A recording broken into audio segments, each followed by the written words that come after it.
Towanna Murphy Show. That's what's up. That's what's up. Towanna Murphy Show. That's what's up. Towanna Murphy Show. That's what's up. The Towanna Murphy Show. In the last 4 years, you've seen the true colors of everybody that didn't like us. So I'm not going to say names right now. But only thing I'm going to say is, you better hope your ass don't get in trouble. And you need Murphy to get you out of it. That's what's up. The Towanna Murphy Show. Where you got to tune in. Want the real in your host. What's going on, man? She knows the most. Memphis and Mid-South, tune in, cause the diva is on. That's what's up. And good evening. You're watching the Towanna Murphy Show right here on SVP TV, Comcast 17, Comcast 31. You can also watch the Towanna Murphy Show on Roku, Apple TV, Amazon Prime, On Demand, YouTube, and Facebook Live. Good evening, good evening, good evening. We are in the first week of early voting. And boy, do I got some news for you. I have been getting text messages and calls all week long, and every time I turn on the news, well, you know what, I ain't too much watching news lately, but of course I can always, go look at the live news feeds from Fox 13 or Channel 3 or any of those news stations that I can watch 24/5. I go get some news. So I went and got some news. This week. In fact, I didn't even have to go get the news because the news blinked on my phone. Bloop. And when it blinked on the phone, oh, what did I see on there? State Representative Terry Harris. I think division? Is it division or what they call it, division? District 97. He is now running for District 91. But District 91 State Representative Tory Harris was arrested. He was arrested for jumping on his boyfriend. Not only did he jump on his boyfriend, he got another charge, first-degree burglary. Yeah, first degree, it's not burglary, I'm telling it back, take that back. What did I call it? First-degree kidnapping. He done kidnapped the dog. He done took the man dog too. State Representative Tory Harris has took the man dog too. And so here, if y'all see Tory Harris mugshot, that man on there like this. Like, I do it. They lying. Baby, that fool on the doggone mugshot like, whatever. He ran up on me first. So he is in jail right now. Well, I don't know if they released him or not because they didn't say that in a news article unless I missed something because I haven't went back and looked at it since, was it yesterday or the day before yesterday? So I didn't look at it recently. I don't know if he got released on bond or nothing, but that man going to jail. He been in trouble for first-degree kidnapping, y'all. He done took the man dog. Baby, State Representative Tory Harris want the house, the car, the keys, and the dog. I want it all. When I tell y'all, these political people are getting in trouble. Every time you turn around, you see something. Then we seen Calvin Carter, who got arrested for stiffing some of the candidates. Of course, y'all seen Brett Thompson. Everybody know Brett Thompson in trouble. It just is what it is when it comes to Brett Thompson. Brett Thompson always in something. So whatever it is, he in trouble for something. I just don't know what it is. He stole the Saints' money too. I want y'all to know that Brett Thompson done stole the Saints' money too. So they all in trouble right now. Everybody in trouble. I want to know who's going to be in trouble next this election season. Now, I heard a little birdie saying to me the other day, I heard that they are taking down the big signs on all the poll sites. I don't know what that's about. I'm not sure about all the details, but I know that I got a text message and they're saying they're taking down all of the big signs on the poll sites. They're laying them on the ground or something like that. I don't know all the details about that, but when I get all the details, I will let you know what's going on with that. I went out there and looked at a few of the signs. They were still up. Some of them were still up, but some were still down. They kicked down a few of them. I think Will Richardson's was down. What else I seen? It's a few of them that I seen down. They was laying down flat on the ground. I don't know exactly what they doing with those big signs. You ask me, it's just another political move because political strategies, political moves. I don't know what it is. But whatever it is, they're taking down the big sign. So I'll find out what that's all about probably later in today or later tonight or tomorrow. But when I find out, I'll make sure I tell you. And more news, I'm just trying to let y'all know it is important to vote.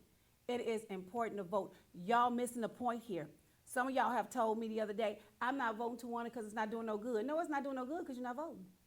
You won't change. Change start with us. We have to vote on our local officials, our judges, our senators, our mayors. We have to make that change first. So when you want to see change, you got to get out there and make change. We made change when it came to the president race. Everybody was out there. You want to change what you want to change, but you don't want to change what happens in the city. When y'all see stuff happening the same way, then you'll say, well, we knew it was going to happen that way. Well, guess what? Y'all keep putting the same people in office. You keep putting people same. If you keep putting the same people in office, you get the same results. Why do you think nothing's changed? Because we got the same people. Because y'all keep going down there voting for the same names that you see when you know and I know that those same names have not done anything in the 4, 6, 12, 16, 24 years that they've been in office. We still having the same issues. So if we're having the same issues, we can do something about it, which means we vote them out of office. But if you keep voting them in office, we're never going to get change. We're still going to be in the same boat that we're in right now while everybody's complaining. You're complaining and complaining. Oh, this person got sentenced for this. This person did this wrong. This person did this wrong. Well, it's election season. And we have to change that. So when you say you're not going to vote, then you're not ready for change. You're not ready to change our situation. You're not ready to, we have to do it. We, the people, have to do it. We, the people, have to get out there and we have to vote. You won't change? Let's do it. Change start with us. Change start with us going to the polls and voting another person there. Let's give somebody else a chance to see what they're going to do. Because we don't get nobody else a chance, how are we going to get change when we keep putting the same people in office? And all they do is go from one seat to the next one. You'll see them go from school board to city council, from city council to county commissioner, from county commissioner, then they'll find something else to run for. Because we keep allowing the same stuff. Y'all keep saying, oh, I know his name, let me just check it. No, find somebody new to vote for. If we change the current staff, we can make a difference. And then if they don't do what they're supposed to do, guess what? They got 4 years, some got 8. We can get them out in 8 years, 4 years. Because we know that they ain't did nothing in the 4 or 8 years they've been in there. So now, okay, it's election time again, let's vote them out. That's us, that's our job. That's our job. So when you say ain't nobody doing nothing, no, they ain't, because you ain't getting out there to vote. Voting is important. Our local elections are important. Why do you think that everybody make decisions for us? Because we're incompetent. We keep putting the same people in there that's doing the same thing. I'm sorry. I'm just going to tell y'all how it is. We're incompetent. We got some incompetent leaders that's sitting out there. And they doing the same things over and over. Nothing has changed. Nothing. We don't see nothing new with the same people that we've been putting in office for all of these years. And then after elections over, you don't see those folks. How many of y'all seen y'all state representatives? How many people seen y'all county commissioners? How many of y'all seen your city council representatives? None of y'all. We've been complaining about blight for the longest. In all the cities, we've been complaining about blight. And then we have Michael and Easter Thomas, District 7. County, City Council 7. She ain't did nothing out there, but she gonna run again next year. She gonna run again next year. If your people not doing nothing, then it's up. You can get them out of there. Just go vote. Vote them out. Let's give somebody new a chance to see what they're going to do, see if they're going to make changes for us. We got all these people on the school board, but guess who's making decisions for us? People out there in Nashville. They're making the decisions because our people can't do nothing. Our people can't do nothing. Our kids are failing 17%. 17% of our kids are at grade level. That makes no sense. None. 17%. That's it. So that means our kids can't read, write, do math, none of that. That's it. 17% pass those state tests. It's the people that we elect in those offices. The people that make the decisions for us. I've been out there for years. Many of y'all know me. I've been on the ground floor. I done went to jail for y'all. Come on now. They done put me out of city council for y'all. They done put me out of county commissioner for y'all. They done put me out of the school board meetings for y'all. Because I'm fighting for the kids. And y'all sit up there looking crazy. My kid ain't learning. My kid ain't doing nothing. But you ain't down there with me either. I'm the only one getting kicked out for y'all kids. because I want to see a difference. Our school boards, I've been asking for years to put a trade in these high schools so our kids can learn something, some kind of trade. All kids I don't want to go to college or not even college bound. They just don't want to do it, but they can take a trade. Welding, CNA, medical assistant, phlebotomy. They can do something. Learn how to change a tire. We had Bigfoot tire company that was here. And this is one of the problems that we may have, and I got to go to commercial break because I have to bring in my guests. But we had Bigfoot trucking company here, and he lost his contract for the city. You know why he lost his contract? Because they gave his contract to somebody else that wasn't even qualified for it. Y'all know what he wanted to do with that contract? He wanted to keep the contract going. He wanted to help young men in the city learn how to change tires, do flats. He wanted to do that with the kids. But of course, y'all gave it to somebody else that was less qualified. These are the kind of people we put in office. They want their friends to do it. And of course, their friends are incompetent. Ain't nothing happened with that contract that we had. He ain't doing nothing with the kids. He just making money, but he ain't doing nothing with the kids. He ain't doing nothing for our city. That's what we do. We put people in office that elect their friends and don't nothing change, nothing happens, but then you get angry and you mad about what's going on in our city. So when you get mad, get real mad, go vote somebody else in and vote them out. Let them know that they're not going to win every election because they feel that they can win every election. And of course, we go in there, we make these ballots, and we check the ones we want to check off. And then they take those ballots and they give it to the people, and the people go in there and they vote on whatever they see checked off. I'm just telling y'all how it goes. Unless y'all got some strong people out there on them polls that can push you. Prime example, J.B. Smiley. He's running for governor this term. Let me see, 2 elections ago, J.B. Smiley lost this election. Then he came back around 4 years ago to run for county, it's not county commissioner. Y'all was on the tip of my tongue. I know what it is. City council. City council. He ran for city council. And he called me out the blue. And everybody know me and JB argue. I don't know who I don't argue with. I argue with everybody. But JB Smiley called me, and he called me and said, I need your help. And I said, okay, you need my help, I need some money. You need help, I need money. He said, I knew he was going to ask that, but I got you. But it wasn't even about the money with me and JB. I wanted to see him win because they told me he wasn't going to win. So he hired me to come in and work with him, work with the staff, work with the other people. And I worked the polls for him like I do with George Dempsy Summers. He won. And he won by a large margin, too. He won. In fact, everybody that I had 4 years ago won. My primary people that was with me just recently, they all won. Because it's about perseverance. It's about people seeing you out there. They don't see you out there. They don't know your name. They're not going to vote for you. So, of course, they're going to vote for the name that they see that they're familiar with. I don't see how some of these candidates can get out there and just not be seen or not people that going to those different fundraisers don't do no good. Can I just tell y'all that? Can I be honest? And then I'm going to commercial break. Going to those campaign fundraisers don't get voters. They don't get voters. I stopped George from going to those, even though he sneaked behind my back and go.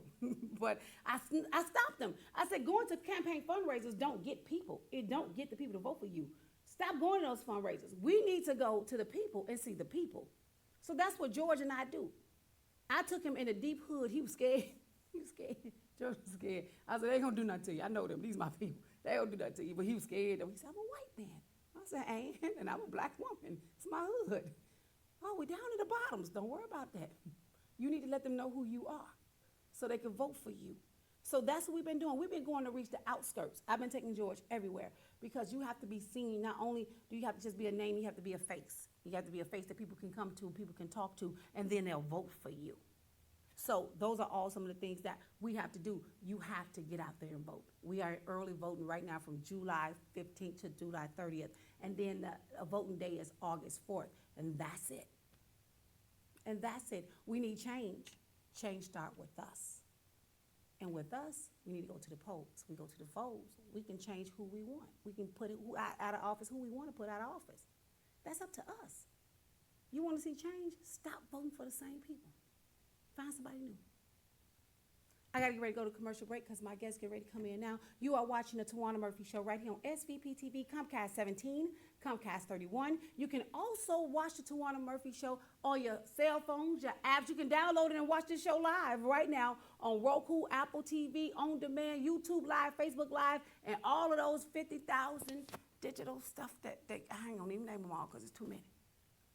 My guest that's getting ready to come in after my commercial break, he is running for criminal court, George. I think this Division 8. Division 8, Sanjeev. I had a hard time pronouncing his name at first because I had to remember Sanjeev. Sanjeev Mamula will be my guest right after the commercial break. Remember, news is news. Facts are facts. Miss Ruby sung the blues, and Towanna gonna bring you the news. I'll be right back right after this. Hello, Shelby County. My name is George Dempsey Summers. I am running for the Register of Deeds in the upcoming general election. I'm a lifelong Memphian, married of 20 years. I am currently employed with Shelby County government of 10 years. Prior to that, I was employed with the Memphis City Schools for 31 years. I have been behind the scenes working to serve the community for over 41 years. The reason why I'm running for office is the law on the books needs to be changed. Here in Shelby County, quitclaim deeds are being forged and filed in the Register of Deeds office. That means they are stealing your property. I am asking for your vote to stop the steal. Vote for me, George Dempsey Summers. Early voting, July the 15th. Election day, August the 4th. Stop the steal. Vote George Dempsey Summers, Register of Deeds. Paid for by friends of George Summers. 4 years ago, we showed that a kid from Whitehaven, the son of a high school guidance counselor and a repairman, could serve and lead in our community. We showed that our greatest strength in our community is our people. Our community is full of young and young at heart, hopeful and successful, Native Memphians and millennials who chose the 901. With your help, we can show the world that we can do it again. Let's get started.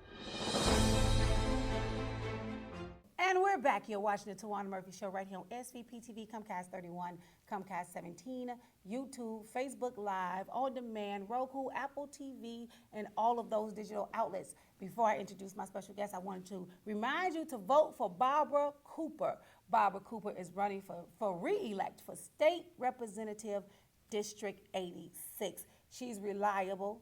We all know she's a reliable source, and anything you need to know, she can tell you about it. So I wanted to make sure I stress that because I do her commercials a little bit different than when I do everybody else's. So I just wanted to stress the fact that please vote for Barbara Cooper. Re-elect Barbara Cooper for District 86 State Representative. And now I have to introduce my guest. He is running for criminal court judge. Division 8, I want to say district, why I'm saying district. Division 8, he is the one and only Sanjeev Mamula. Thank you for coming. Thank you so much for having me, Towanna. I appreciate you having me on your show today. Now, let's start off with telling the people something about yourself. My name is Sanjeev Mamula, and I'm running to be criminal court judge in Division 8. And I've been an assistant public defender for about 22 years. What I've seen in the system has disturbed me somewhat when I go through the system. We have people who do not trust the judicial system nor the legal system. And we need to have the community trust us enough with their lives. Because that in criminal court, we deal with actual life issues that could end up with people being behind bars for an extended amount of time.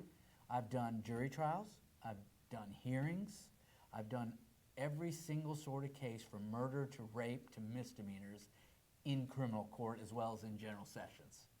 And I'm running because we need a change. Right now, violent crime has increased exponentially in this community.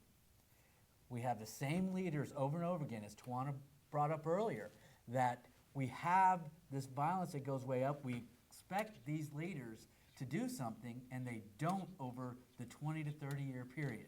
My opponent, over that 30 years he's been on the bench, is much the same. If we want change, we got to go out and vote for change to help the community. Now, let me tell you a little bit about myself, my background. I'm an immigrant from India. I moved here when I was 2, and I grew up here my entire life.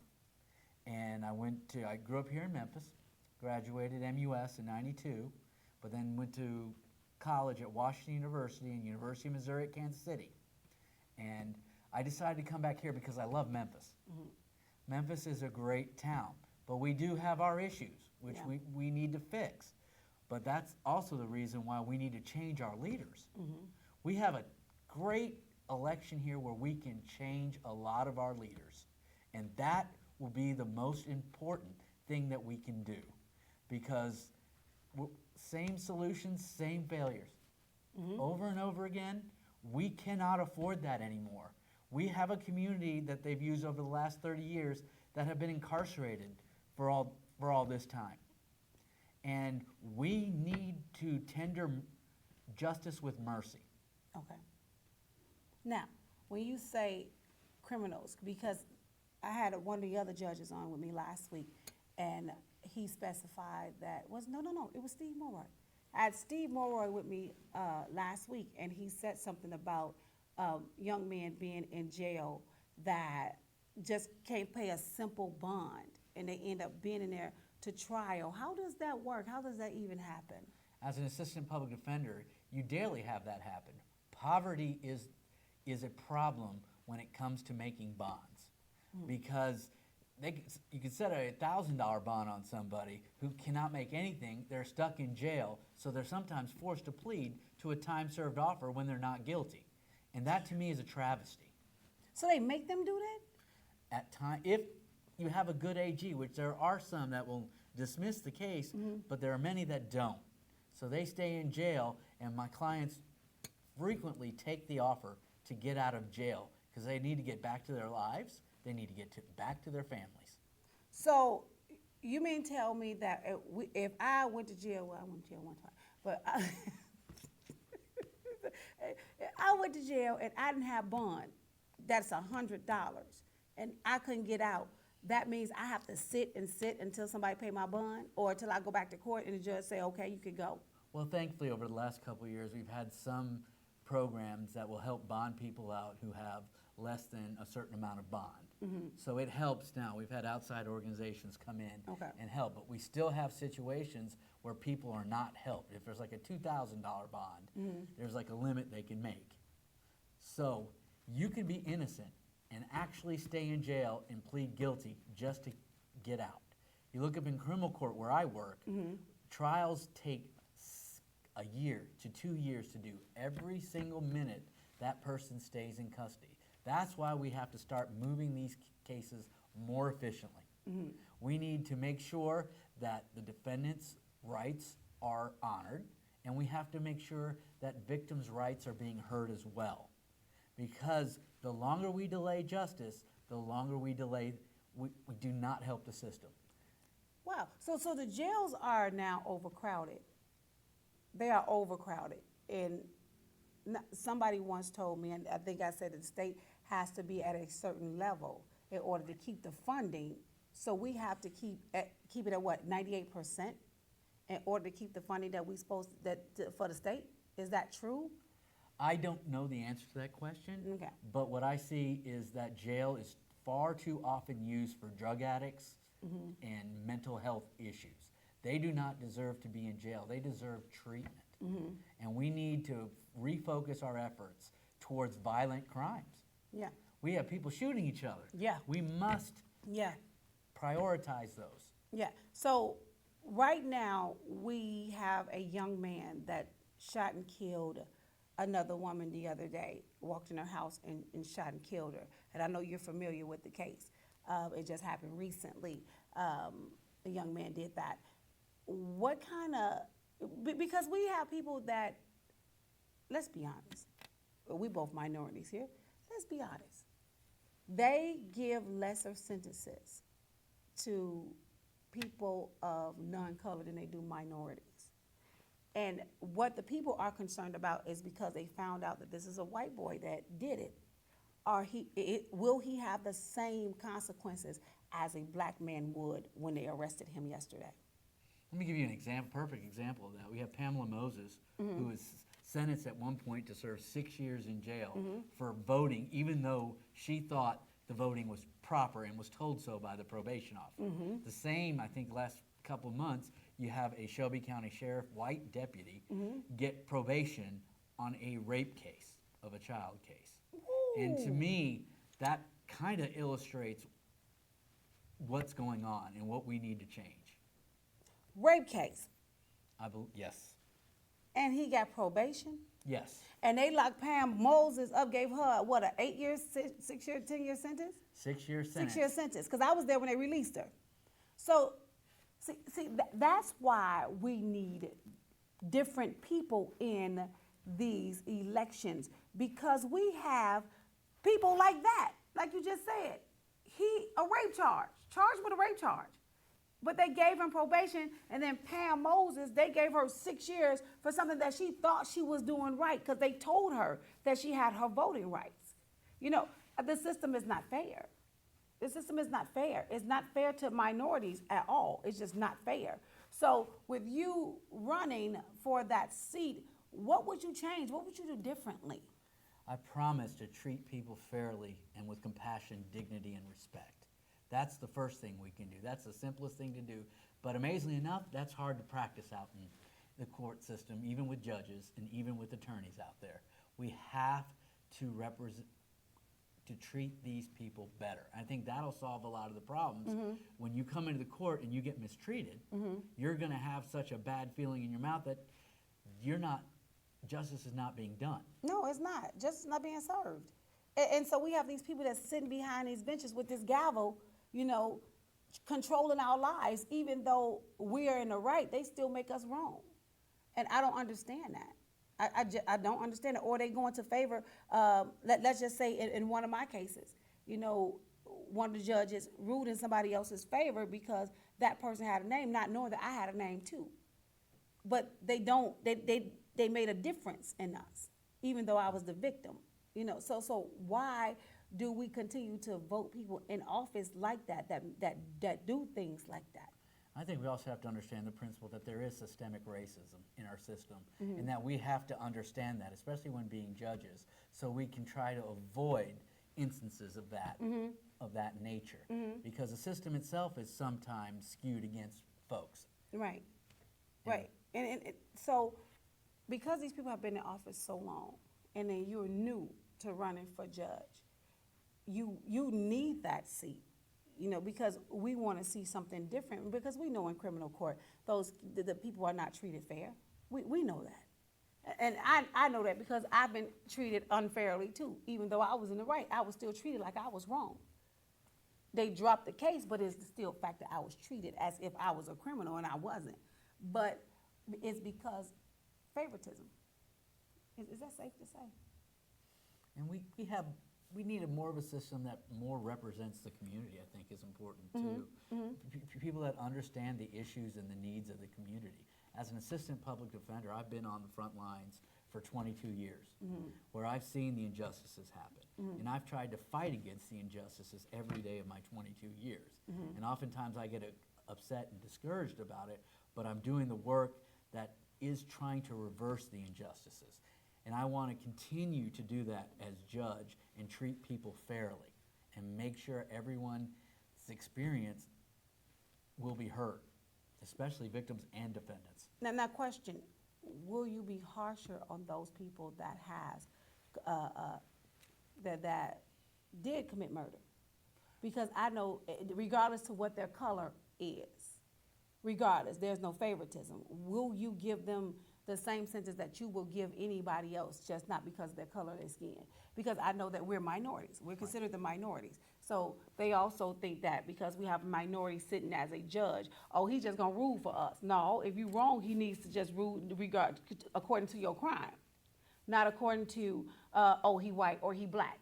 So like you said, sometimes it's gotta be fairness, and we're not having that. We're not getting fairness. So with you being on the bench, when you win, that's what the people are more concerned about. They're concerned about, will we get treated fairly? You know, I didn't commit this crime, but they're trying to make me commit this crime, or they're just saying I'm guilty because I'm a black man. You know, sometimes a lot of people that's in jail are not even guilty. They're just sitting there for crimes that they didn't commit. And so, will you be one of those judges to say, hey, this man didn't do this? Prime example, and it's a Dr. King example. I talked to Judge Joe Brown a few years back, and we were talking about the Martin Luther King assassination. And he said he got, they had already ruled in favor to sentence Ray. He said, but when he got the information and when he got all of the evidence didn't point to Ray. The gun didn't point to Ray.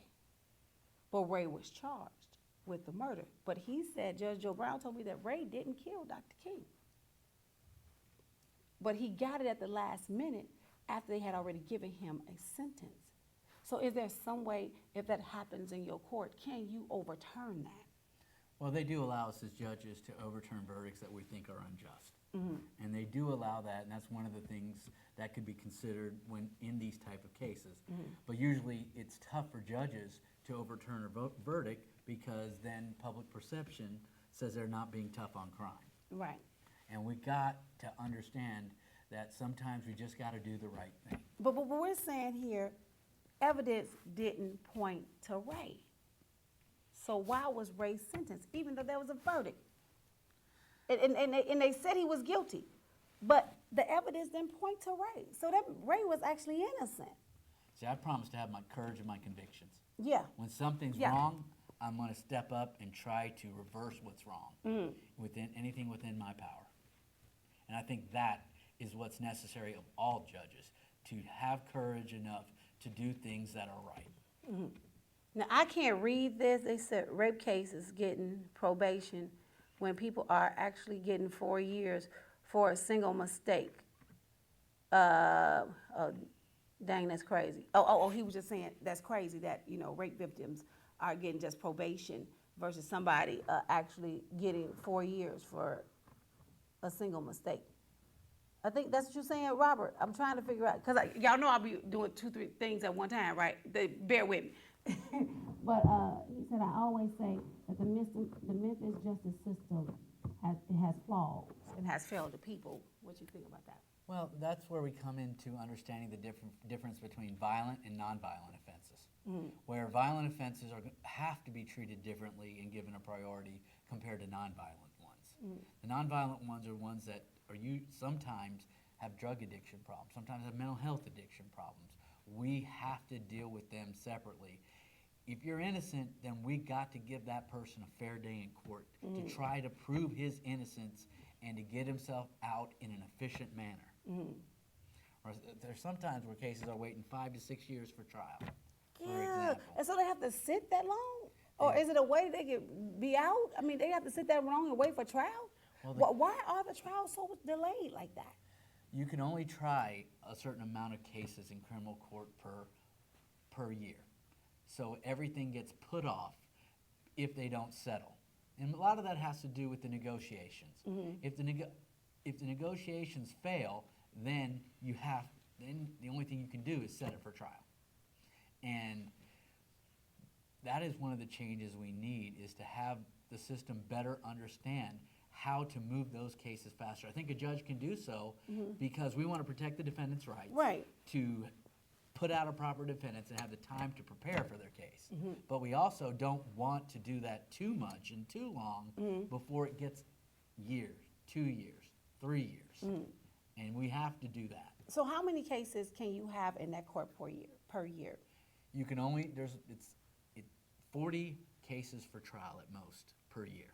That's it? That's it? Yes, absolutely. Now, can you change that? Yes, you can try to move these cases faster. All this is new to me, like how many cases you're supposed to have per year, people being locked up for no reason, or just sitting in there because they can't, afford bond. Can you, when you win this seat, can you change it where it can be more than 40 cases? To have people just sit in jail for years until their case is heard? It is extremely hard to do because some of these are violent crimes that, let's say, for example, a case prosecution asks for a reset because of one reason or another, then it's a valid reason. Okay. Do you you have to, as a judge, have the discretion to allow it or not allow it based upon getting these cases moving forward. You have to have a judge who understands that, and a judge who understands that moving these cases more efficiently would create more spaces for more trials, especially if we try to resolve these cases through negotiation. I think the first thing is negotiations are the most important to prevent having too many trials set and having people languish in jail. Okay, okay. And I will encourage negotiations when I'm on the bench. Now, when you encourage negotiations, that means they have to sit down and talk to each other and then figure out what solution they're going to come up with, right? Correct. Does that work? It depends on whether one side or the other are being reasonable or not at times. Okay. And so, from one man's perspective is different from the next person's perspective, for example. So you can't really trouble generalizing here, but you just, as a judge, have to understand how it works. I've had 23 years of experience in the criminal justice system, defending cases and seeing all these things happen. I have the experience necessary. It's not just change we need. We need change with experience on how things need to change. Now, you do know that all these cases have tripled in the last few years. So when you win, you got your work cut out for you.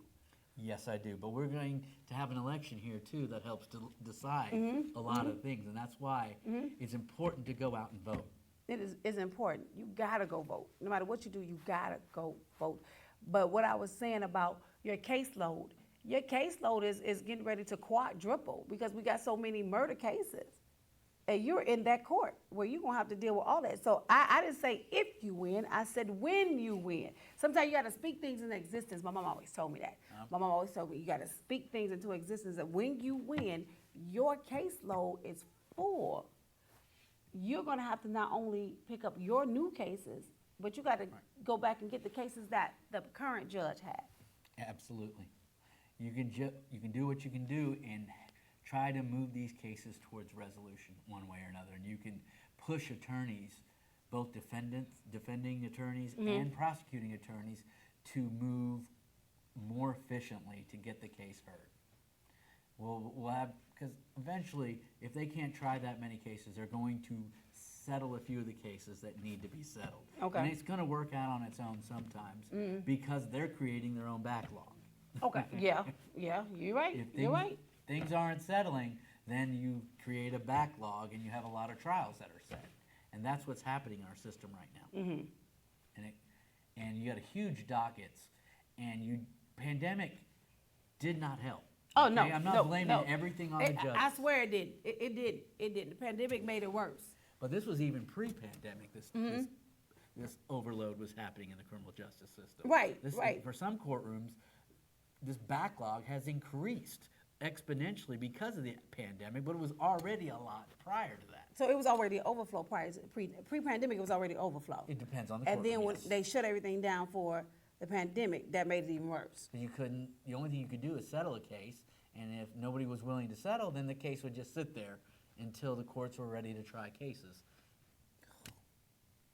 This is a mess. The pandemic, It's a created mess. a mess. So you're actually ready to go into a mess. Yes, there's going to be a mess when I first start. Yeah. But we can clean up that mess, and I will promise I will do my best to move these cases efficiently. Because that's what you have to do from this point on. Because I understand that both defendants are languishing in jail and victims are awaiting justice. And victims awaiting justice is just as important as defendants languishing in jail. We need to get the, because most of the people that are victims and defendants are minorities in the first place. Yeah. I mean, we four, all of us in there. All of us in there. You don't, it's more minorities in it than it is white. So the ones that most disproportionately feel from what's going on in the system is the minority population, in essence. And we deal with that. I was talking to a young man the other day, and he wanted me to ask you this question. I was talking to a young man the other day, and his friend is in jail for attempted murder, but he has some mental issues. So they didn't try him. They didn't they didn't focus on his mental issues. They just went on ahead and gave him 20 years versus looking at the mental state of it. Because the man is, he said his cousin is on medication. He said he's been taking medication for years. So he had attempted murder medication because SSI wouldn't give him his medication. They wouldn't give him his money or his health insurance. So he blanked out, and he tried to do something to his girlfriend. But when they went to court, they automatically just gave him 25 years and not look at the situation that this man has a mental illness like we had with that one case that we still working on right now. How would you deal with a situation like that knowing that that person has a mental illness? Well, there are several things that the system does. The defense attorney can order a mental evaluation to check if there are any possible defenses to the crime that involve mental illness. So I can make sure that those are followed, and I can make sure that we have to have hearings for what's called competency, whether the client understands or not what's going on. So I can make sure that if that happens, I will hear the evidence and I will decide whether or not they understand or not. And then when we get for cases that settle with probation and being asked for probation, we can take into account factors like mental health addiction, mental health problems, drug addictions, and those other issues which are underlying. Every person has a story. Every person has a family. We've got to listen to those stories, and then we got to make the right decision. I'm not going to promise I'm going to make one decision or another, but what I can promise is that we're going to find out what these issues are and see if we can help. That's all you can do. I mean, that's all you can do, and that's an honest answer. That's just an honest answer. Most people would sit on here, Sanjeev, and they would lie to me.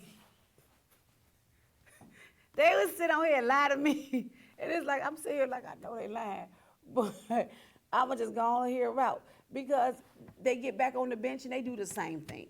So you said on my show and you lied, but you are actually being honest, and you're telling them what you're going to do, what you're going to try to do. Most people say, well, this is what I'm going to do, but we know, because like I said, it's the same people, they keep voting in.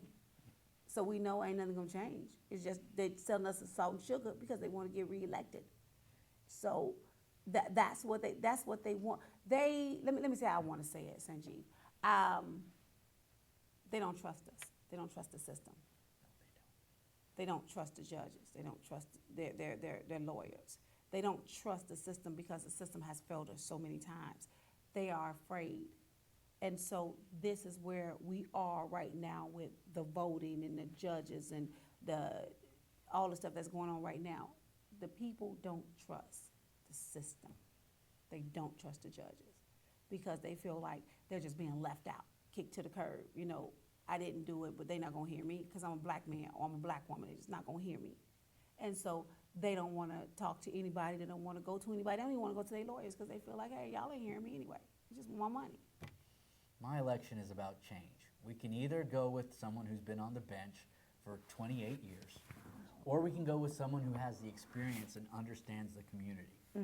Like we've had a bar poll which favors incumbents, for example, but that is not a necessary reflection of what we need. Right. What we need are leaders who understand things. I have supporters and people who have endorsed me, like Mayor Harris, Van Turner, and several others. I've been endorsed by the Democratic Party. I've been endorsed by the Young Democrats, and I've been endorsed by the labor union, AFL-CIO, and the Teamsters. They understand that my judgment is there, and we need to be able to make a change. We gotta make change, and you have the support, but now the people have to trust you now. That's what this election boils down to. It boils down to the people trusting you, even though you're new to running in this election. You have to make them believe you. People who know me know that I am honest to a fault. I am not just going to give you an answer that you want to hear. What I'm going to do is try to tell you the truth. Yeah. And try to treat people fairly and equally. So that is what I'm all about, because I believe people need to be treated that way in order to trust the system. They want to be treated like people understand what's going on with them. Even if we don't agree, we don't help them in the process. They need to understand that we're listening. Yeah, and that's what they need. I gotta go to commercial break. All right, I gotta go to a quick commercial break. After I come back from my commercial break, I'll be right back with my special guest, Sanjeev Mamula, who is running for Criminal Court Judge, Division 8. You're watching the Towanna Murphy Show right here on SVP TV, Comcast 31, Comcast 17, Roku, Apple TV, On Demand, YouTube, and Facebook Live. I'll be right back right after this. 4 years ago, we showed that a kid from Whitehaven, the son of a high school guidance counselor and a repairman, could serve and lead in our community. We showed that our greatest strength in our community is our people. Our community is full of young and young at heart, hopeful and successful Native Memphians and millennials who chose the 901. With your help, we can show the world that we can do it again. Let's get started. Hello, Shelby County. My name is George Dempsey Summers.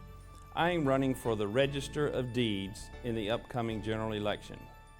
I'm a lifelong Memphian, married of 20 years. I am currently employed with Shelby County government of 10 years. Prior to that, I was employed with the Memphis City Schools for 31 years. I have been behind the scenes working to serve the community for over 41 years. The reason why I'm running for office is the law on the books needs to be changed. Here in Shelby County, quitclaim deeds are being forged and filed in the Register of Deeds office.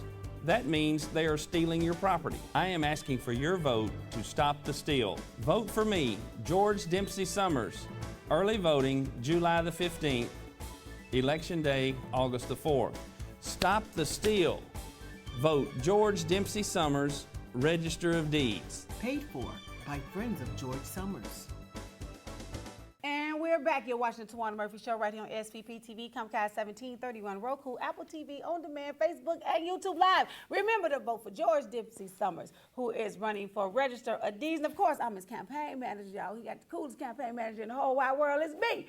Vote for Barbara Cooper, who is State Representative District 86. Of course, re-elect her. Let's re-elect Mary Lee Harris, who is also advertising and sponsoring this show for this election. And Steve Morroy, who is running for district attorney. Y'all, this election is really important. And now I want y'all to support Sanjeev Mamula, who is running for criminal court judge, District 8, Division 8. Why I get district and divisions? Yeah, I'm telling you, I'm gonna get it together eventually. But I get them two mixed up sometimes. I'm telling you. But Division 8, y'all, we want change. Change start now. Change start with electing somebody new. And Sanjeev has been here. He's pouring his heart out to y'all. Y'all, he is soliciting your votes. He wants you to vote for him. I want him in office. I want him in office. That I've made some moves with some of my friends because I believe in what he said. I believe I believe that he's going to change the criminal court system, and he's going to try to do whatever he can for the people. Because, like I said, we got overloaded cases. We got an overloaded case, and when he wins, guess what? He's gonna be overloaded. He ain't coming out of there for 2 years because he's gonna be in that office trying to get all these cases out of the way. But you have your work cut out for you. The system has to work. The system, yeah, the system too. The system got to work because I don't know how all that stuff works. I just want to stay out of there. I don't know how it works. I just want to stay out of jail. I don't want to be in there. But being in there, it carries, you have a lot of responsibility. Now, do judges get emotionally attached to cases? Yes, they have to at some points. Because you're human. Mm-hmm, yeah. You're human and you have a normal human reaction to what you're hearing. Mm-hmm. But a judge has to set those emotions aside and rule things based upon the law and the facts. And that's the difference. You can be knowledgeable in the law but not apply the facts to the law properly, and vice versa. You can not be knowledgeable of the fact but apply the law perfectly, and that would be an answer as well. Wow. I'm just soaking it all in because I'm learning a lot about the criminal justice system, circuit court, general sessions, and even learning a lot about the DA's race. I've been researching and just looking through stuff and just trying to find, different things because everybody's running. The seats are up for everybody. Seats are up, and we know that people have been treated unfair. Let's just be honest, unfair, and I don't know what to say, Sanjeev. I mean, because you said it all. but it all boils down to trust. Yes, the other thing, a key issue is going to be about security, keeping this community safe. We have judges who let out, like the young Dolph, alleged killer, got a 5-year sentence for shooting up a Billy Hardwick's lane, and had 3 different victims. 6 months later, the judge in his case gives him probation and runs it concurrently to a federal case. So he doesn't have to serve the 5 years that he signed to. And this is what we need to do. We do not need to give breaks to people like that. We just don't need to give breaks. But how does that happen? It just happens more often than you think. But we need to make changes, and we need to have better judges that keep the community more safe. Right, because that's where the city is the people are getting upset about that because they're angry. You know, they're like, how did he walk? How did she walk? Like in the Choicy case, I think, Choosy case. Violent crime is inexcusable. It's just inexcusable. But how do they keep getting off, knowing that they're guilty? Now this time we know the person guilty, but the person get off. But the person that's not guilty, he doesn't get off. So we know that person is guilty, and why do that person keep walking? For the life of me, I don't understand that. It's just the whole system, how the AGs work, how the judges work, how the defense attorneys work. It's just the system that we need to change. We need to have a judge who understands those issues and could deal with those issues in the correct fashion and do the best that he can to get justice done. It's crazy. But I got about 7 minutes left in this show. And so I want you to talk to the people. Tell the people why they should vote for you. I want a chance to represent the community. I understand as a public defender that there are a lot of issues. People feel unsafe and people feel mistreated based upon the fact that they're being a minority. We need that first and foremost, judges who understand that. But we also need judges who have humility and can understand that they're going to try to make the right decisions, and sometimes they don't get it correct all the time.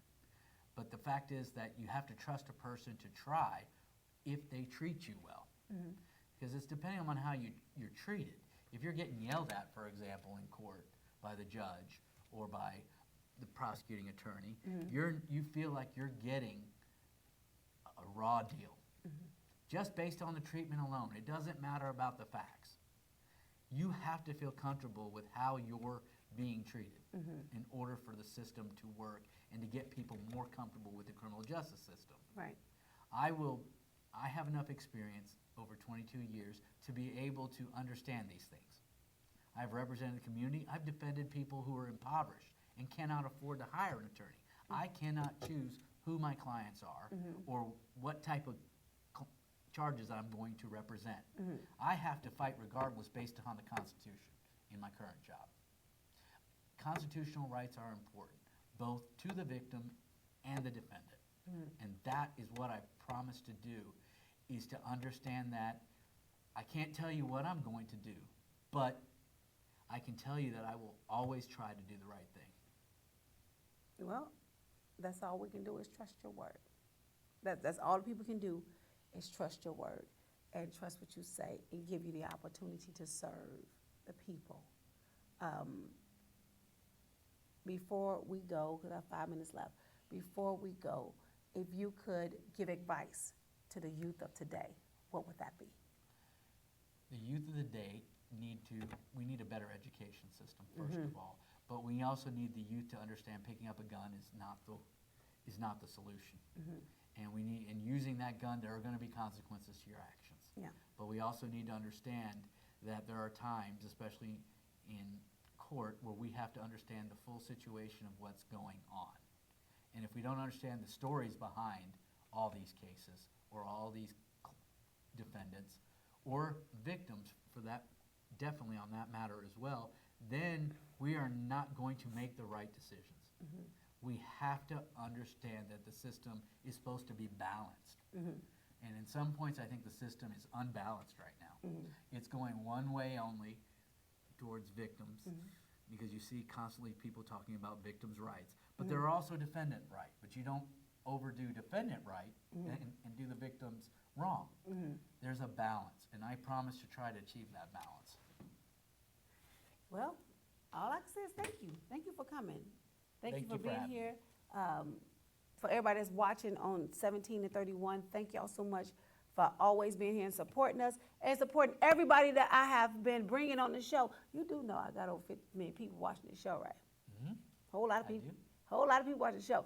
But I want to thank y'all so much. Remember, he is running for criminal court judge, Division 8. We need to change who we elect in these seats. We need to put somebody new there. Now, we got some judges that do right, though. I got some judges that I want to keep. Now, I got a few judges that I want to keep, then I got a lot of judges that I want to replace. But I got a few judges that I want to keep. But for the people to see you, to come out here, but you need to be a little bit more visible in the hood. I will be. You got 1 week to do it, a week and a half. You got a week and a half to be visible in the hood. They got to see you in the hood. I can tell you, try to be at every poll. I've been ATOP. I've been to Abundant Grace. Was it Glenview? Glenview. Glenview, because that's why I see you at Glenview. You will not see my opponent, I guarantee you, at those polls, because he does not want to go into those communities. No. He just does not want to. No. You know what? I don't know what you're doing, but if you're not busy, I'd like for you to hang out with me and George on Sunday. Okay. And I'll show you how I work with George. I will definitely take you up. Because you on know, that George's invitation. name everywhere. I got George everywhere. Everybody know I got George everywhere. George is my cat. I got him everywhere. Everybody know George. And I got good people working for me. You know, I got good people working for me, fun people that's working for me. In fact, they told me, tell you, they ain't got no more cards. I'll get it to him as soon as I can. They said, tell said Gene, we got no more cards, and then you need to give them some because they ran out today. But I had more Georges, but I didn't have any of yours. So the girls, they made sure, they told me to make sure I told you. I said, I'm going to tell them on air. So if he don't give it to y'all tomorrow, then y'all can fuss at him.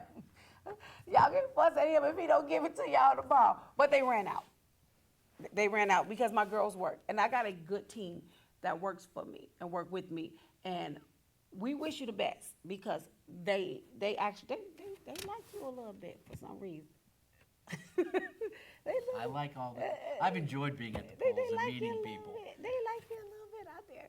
But the girls just wanted me to say that. I told them, I said, I'm going to bust him out right on the show at the last few minutes. I'm going to bust that Jeeve out and tell him y'all ain't got no more cards. So if they don't get no cards, y'all, I told them, y'all heard me. I told him that y'all ain't got no more cards to bring y'all some cards tomorrow. So I just wanted to make sure I told you. Thank you so much, Sanjeev Mamula, for coming. Remember, he is running for criminal court judge, Division 8. Division 8, y'all vote for him. We still got a week and a half left to vote. Vote for Mamula. Mamula. Change start now. Change start with you. Thank y'all so for listening. You're watching the Towanna Murphy Show. Remember, if you would like to advertise or sponsor the show, you can give me a call at 901-437-2717. That's 901-437-2717. Remember, news is news. Facts are facts. Miss Ruby sung the blues, and Towanna gonna bring you the news. Until next week, good night and better tomorrow. We're gonna make you fall in love with SCPGD.